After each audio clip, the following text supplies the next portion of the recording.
നമസ്കാരം.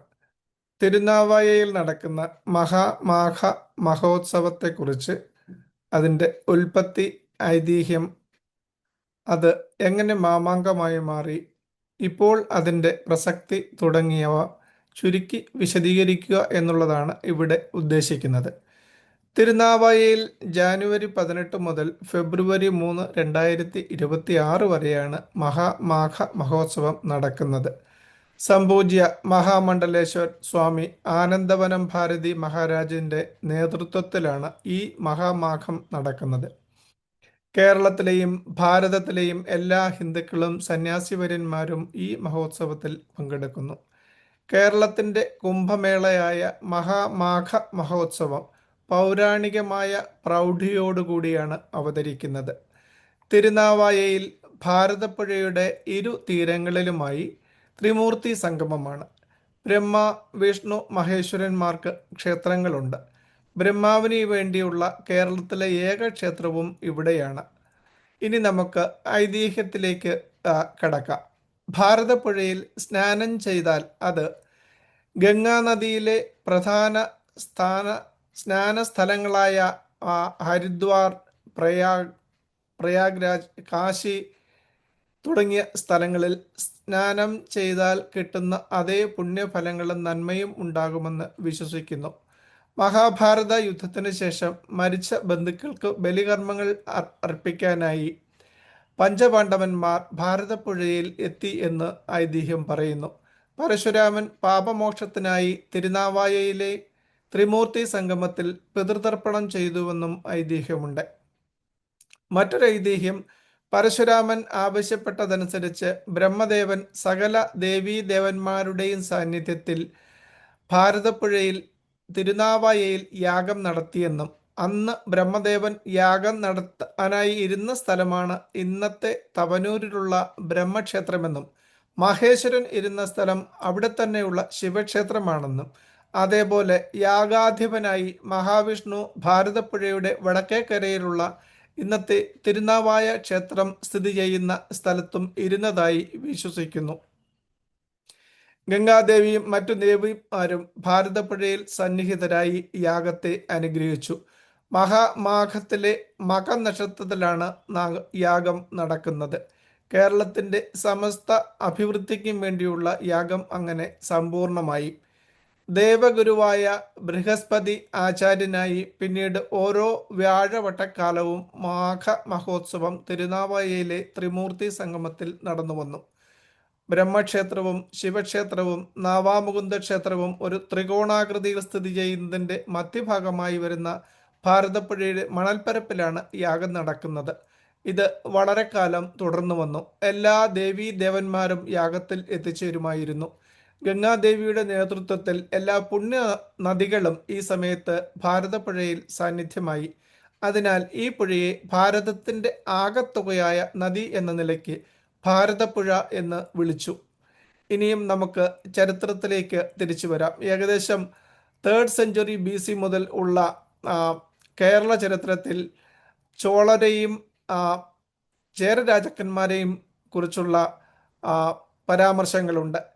ഇതിൽ പെരുമാൾ രാജാക്കന്മാർ കേരളത്തിൽ അധികാരം സ്ഥാപിച്ചു കഴിഞ്ഞതിന് ശേഷം അവരായിരുന്നു മാഘ മഹോത്സവത്തിലെ അധ്യക്ഷൻ. അവസാനത്തെ പെരുമാളായ ചേരമാൻ പെരുമാൾ കൈലാസാരോഹണം നടത്തുന്നതുവരെയും ഇത് തുടർന്നു. ഇത് ഏകദേശം 12th സെഞ്ച്വറി ആയിരിക്കാം കാലം എന്ന് കരുതുന്നു. എല്ലാം ദൈവത്തിൽ അർപ്പിച്ച് ജീവിതം നയിച്ചു വന്ന ഒരു ജനതയുടെ ഉത്സവമായിരുന്നു 12 വർഷത്തിൽ ഒരിക്കൽ നടന്നു വന്ന മാഘ മഹോത്സവം. കേരളത്തിലെ ഗോകർണം മുതൽ കന്യാകുമാരി വരെയുള്ള ചെറുതും വലുതുമായ എല്ലാ രാജാക്കന്മാരും ജനങ്ങളും ഇവിടെ എത്തിച്ചേർന്നിരുന്നു. അടുത്ത 12 വർഷത്തേക്കുള്ള പെരുമാളിനെയും ഇവിടെ കൂടുന്ന ജനക്കൂട്ടമായിരുന്നു തീരുമാനിച്ചിരുന്നത്.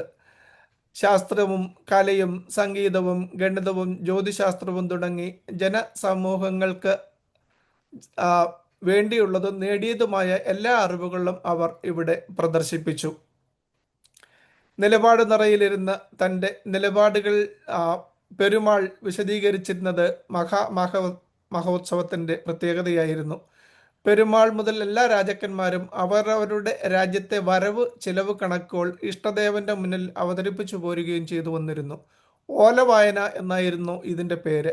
ഇന്നും നമ്മുടെ പല ക്ഷേത്രങ്ങളിലും വരവ് ചിലവ് കണക്കുകൾ ഭഗവാനെ വായിച്ച് കേൾപ്പിക്കാറുണ്ട്. ഒരു തരത്തിൽ പറഞ്ഞാൽ കേരളക്കരയിൽ വേദകാലം മുതൽ നിലനിന്നിരുന്ന ഒരു പാർലമെന്ററി ജനാധിപത്യ സംവിധാനമായിരുന്നു മഹാമാഘ മഹോത്സവം. അതുപോലെ തന്നെ ഇതൊരു വളരെ പ്രധാനമായ കാർഷിക വിപണന മേള ആയിരുന്നു. ലോകത്തിൻ്റെ തന്നെ പല ഭാഗത്തു നിന്നും ഉള്ള കച്ചവടക്കാർ ഇവിടെ എത്തിയിരുന്നുവെന്നും സാമഗ്രികൾ സംഭരിച്ചിരുന്നുവെന്നും ചരിത്രരേഖകൾ പറയുന്നു. എന്നാൽ ചേരമാൻ പെരുമാൾ മറ്റൊരു പെരുമാളിനെ നിയോഗിക്കാതെയാണ് കൈലാസാരോഹണം നടത്തിയത്. ഇതിനെ തുടർന്ന് ആലങ്ങാട്ട് സ്വരൂപത്തിലെ വള്ളുവനാട് രാജാവായ വള്ളുവ കോനാതിരി മഹാമാഘ മഹോത്സവത്തിൻ്റെ അധ്യക്ഷനായി തീർന്നു.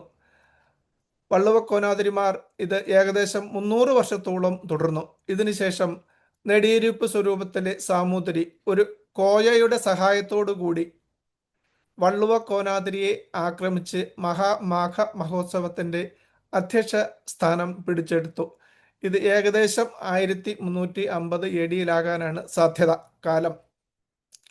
ഇതിൽ കുപിതനായ വള്ളുവ കോനാതിരിമാർ ഓരോ മഹാമാഘ മഹോത്സവത്തിലും ചാവേറുകളെ അയച്ച് സാമൂതിരിയെ സ്ഥാനഭ്രഷ്ടനാക്കാൻ ശ്രമിച്ചു വന്നു.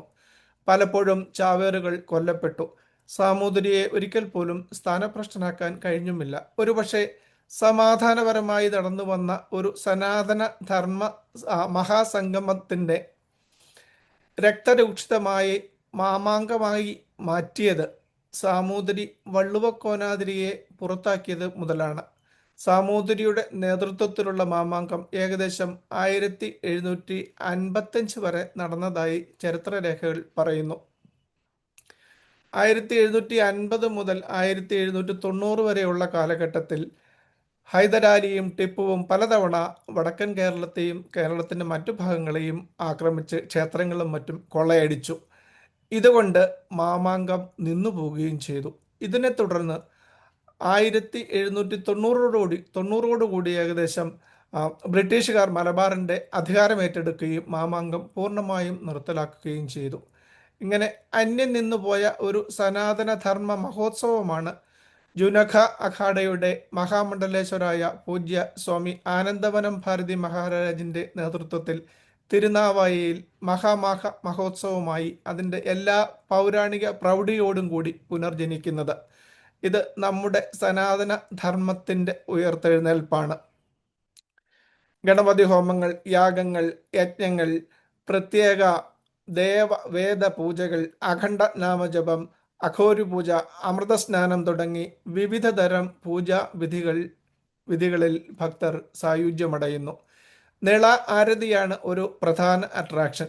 കാശി വിശ്വനാഥ ക്ഷേത്രത്തിലെ പൂജാരികളാണ് ഈ ആരതി ചെയ്യുന്നത്.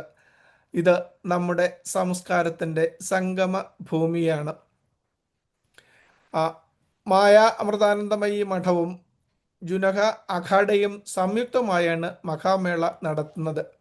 പല പല ഹിന്ദു സംഘടനകൾ എല്ലാവിധ സൗകര്യങ്ങളും ഒരുക്കുന്നതിനായി മുൻപന്തിയിൽ തന്നെയുണ്ട്. ഇതിൽ പ്രധാന സംഘടന എന്ന് പറയുന്നത് സേവാഭാരതിയാണ്. ഇവരുടെ വോളണ്ടിയേഴ്സ് പൂർണ്ണ മനസ്സോടുകൂടി എല്ലാ ആവശ്യങ്ങളും ഭക്തർക്ക് വേണ്ടി നിറവേറ്റുന്നു. ഗീതാ പരിവാറിലെ സാധകർ രഞ്ജിത് കൃഷ്ണന്റെ നേതൃത്വത്തിൽ സമ്പൂർണ്ണ ഗീതാപാരായണം നടത്തിയും ഭഗവത്ഗീതയുടെ പ്രചാരണാർത്ഥവുമായി മഹാമാഘ മഹോത്സവത്തിൽ എല്ലാ ദിവസവും സജീവമാണ്. നന്ദി, നമസ്കാരം.